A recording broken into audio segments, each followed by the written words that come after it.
मित्रों, आज हम आपके लिए बहुत ही महत्वपूर्ण जानकारी के साथ उपस्थित हैं और वह है बीज का गोला अर्थात सीड बॉल। बीजों को मिट्टी और खाद के मिश्रण में लपेटकर सुखाकर बनाई जाती है। इसे बीज बम या अर्थ बॉल भी कहा जाता है। सीड बॉल को गुरिल्ला बागवानी के तरीके से खाली जगहों पर फेंका जाता है। इससे बीजों को तेजी से रोपा जा सकता है। यह बीजों को धूप में सूखने, पक्षियों या जानवरों द्वारा खाए जाने से बचाता है। सीड बॉल बनाने की तकनीक को दक्षिणी जापान के किसान और दार्शनिक मसानोबु फुकुओका ने विकसित किया था। इसे खेती की एक प्राकृतिक विधि माना जाता है जिसमें मशीन, रसायन और बहुत कम निराई की ज़रूरत नहीं होती। सीड बॉल का इस्तेमाल करके मिट्टी की तैयारी के बिना भी ज़मीन की खेती की जा सकती है। सीड बॉल तैयार करने के लिए सबसे पहले बीज एकत्रित किए जाते हैं। उसके बाद वर्मी कंपोस्ट, लाल मिट्टी का बराबर मात्रा में मिश्रण तैयार कर गीला किया जाता है।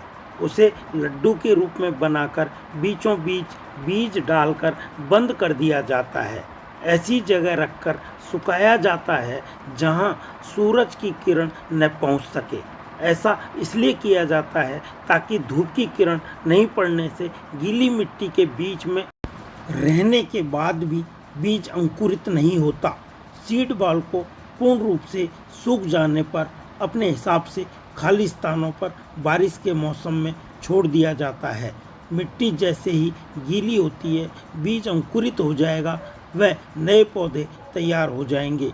वृक्षारोपण के लिए गड्ढे खोदकर पौधे लगाना एक खर्चीला और श्रम साध्य कार्य है। इसमें काफ़ी समय भी लगता है। आजकल कई स्थानों पर सीड बॉल बनाने का कार्य मैनुअल के साथ साथ मशीनों से भी किया जा रहा है। सीड बॉल द्वारा बीज से पौधा बनने की संभावना 30 से 40% तक बढ़ेगी, जबकि पहले यह 10% से भी कम होती थी, क्योंकि एक, इसमें बीज मिट्टी के अंदर होता है। ऐसे में गिलहरी और चिड़िया आदि नहीं खा पाएंगी। 2, मिट्टी का वजन होने के कारण बीज बारिश में बहकर एक जगह जमा नहीं होंगे। 3, वर्मी कंपोस्ट मिलने से बीज को पौधा बनने के लिए अतिरिक्त उर्वरक की क्षमता मिलेगी। 4, यदि भूमि ऊंची नीची है या पहाड़ी ढलानों की तरह दुर्गम है तो वहां तक मनुष्य की पहुंच नहीं हो पाती थी। ऐसी स्थिति में बीजों को दूर से ही फेंकना पड़ता है।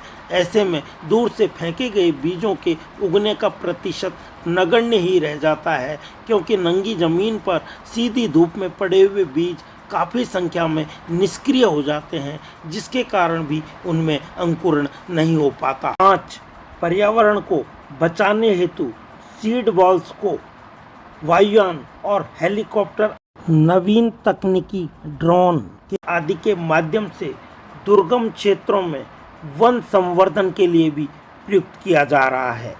जापान के साथ साथ भारत व अमेरिकी राष्ट्रों में, साथ ही कीनिया इत्यादि राष्ट्रों में सीड बॉल्स का निरंतर प्रयोग बढ़ता हुआ जा रहा है।